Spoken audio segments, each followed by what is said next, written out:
3 years. 3 years this girl had been saving and suffering and planning, and for what? To hand it all to me on a plate. God is good. That was what Mama Ekua said. Not in a whisper, not with shame. She said it the way a person says grace before a meal, like she had earned something, like the universe owed her this moment. Her daughter Abina was already pulling on her shoes, the passport tucked inside a bag that did not belong to her, the visa stamped with a name that was not hers. And Adisa, the girl who had worked for all of it, was asleep on the floor of the room they shared, unaware that by the time the sun finished rising, everything she had built would be gone. This is the story of Adisa Mensah, and it begins, like most stories of quiet suffering, not with a single dramatic moment, but with years of small ones. Adisa was 22 when her father brought Mama Ekua into the house. Her own mother had passed 4 years before, a sickness that came in harmless and left taking everything.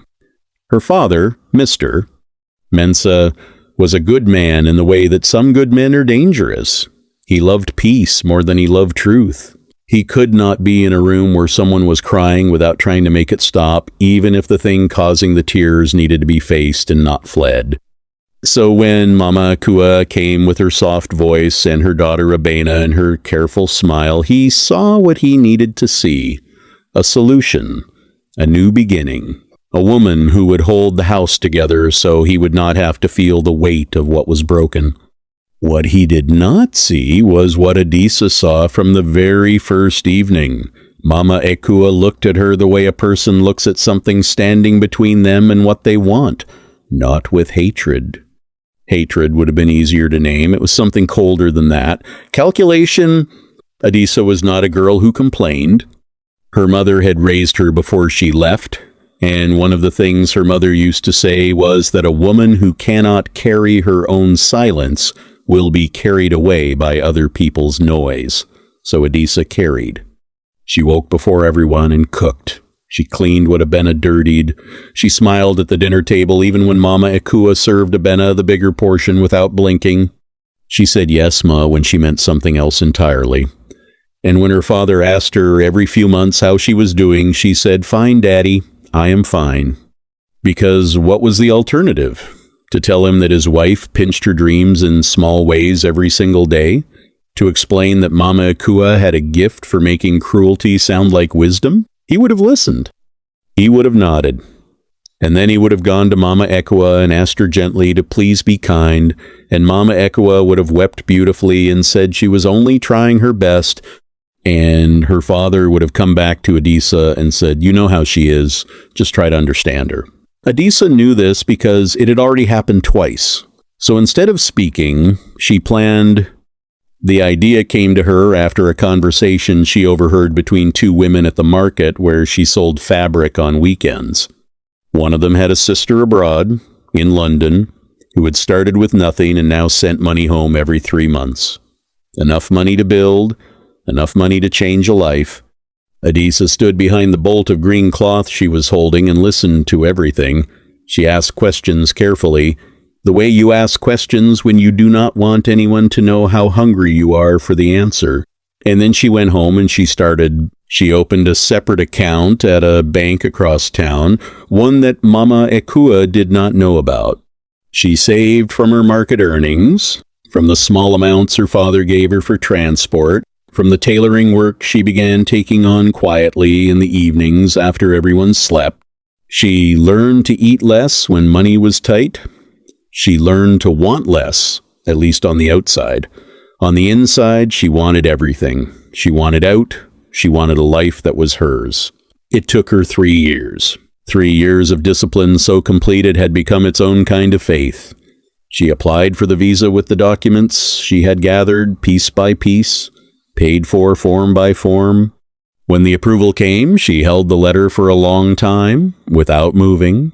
Then she folded it, put it in the tin she kept beneath the loose board under her bed, and said nothing to anyone. She had learned by then that joy announced too early becomes a target.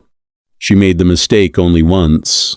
One night, tired and happy in a way she could not fully hide, she let something slip to Abena, Not the details, just enough. She said things are going to change soon for me, and Abena, who had always seemed too lazy to be dangerous, looked at her with an expression Adisa did not read correctly until it was too late. The night Mama Akua took the passport, Adisa had been given a small cup of tea that tasted slightly off. She thought nothing of it. She was tired. She slept. She slept so deeply that she did not hear the drawer open or the tin scrape against the floor or the door close softly behind two people who were already spending a future that did not belong to them. When she woke, the house was quiet in the specific way of a house that has been emptied of something important. She felt it before she checked. The tin was open, the passport was gone. The visa, the letter, the photograph she had gathered for the application, all of it, gone. On the floor near the door was a single sandal that Abena had left behind in the rush, and outside, somewhere, an engine was moving toward an airport. Adisa sat on the floor for a long time, not crying, past crying.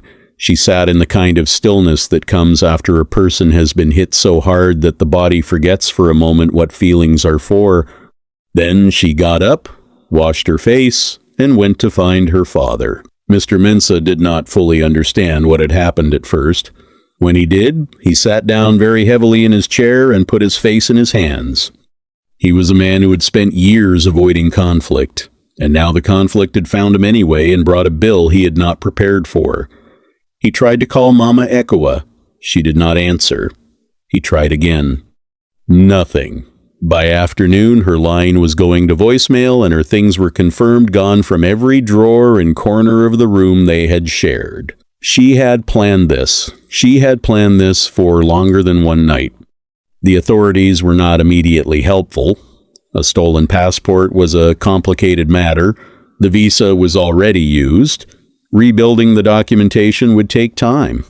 The people at the embassy were not unkind, but they were slow. And slow, for a girl with nothing left to wait with, felt like its own kind of cruelty. But Adisa had learned something in those 3 years of quiet saving. She had learned that despair is a room with no furniture. You can sit in it, or you can walk out. She chose to walk. She went back to the fabric market. She went back to the tailoring. She spoke to a woman from her church who had a contact in the city, a woman who ran a small business and needed someone disciplined and reliable. Adisa showed up for the interview in the only good dress she still owned, and she answered every question in the careful, considered way of someone who had spent years thinking before speaking. She got the position. She started the following Monday. A year passed, then another. She did not stop rebuilding. She did not allow herself the luxury of bitterness because she had seen what bitterness did to women who carried it too long. It turned them into something they would not have recognized in their younger years. She grieved what was taken, and she moved. The letter came on a Thursday morning, 2 years and 4 months after the night of the stolen passport. It came from an organization she had applied to during a moment of uncertain hope, a program that supported young women in business from West Africa, offering mentorship and a placement opportunity in their UK office. She had applied not believing she would be selected. She had applied because doing nothing felt worse than trying. She had been selected. The visa this time was organized by the program itself.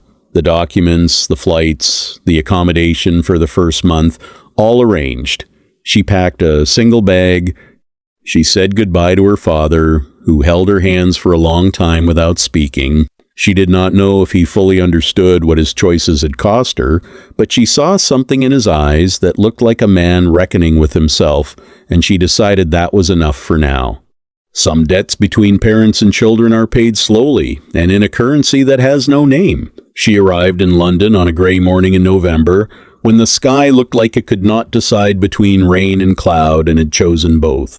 She stood outside the arrival hall with her single bag and her whole rearranged life, and she breathed the cold air, and she did not collapse, and she did not weep. She had cried for what was taken. This moment was not for crying.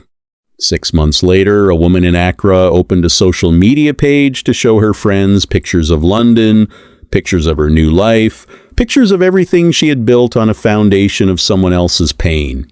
What she did not expect when she posted those pictures was for someone from the program Adisa was now part of to recognize the name, to ask questions, for the questions to find their way to people who had the authority to ask more questions. The visa fraud investigation that followed was not loud. These things rarely are, but they are thorough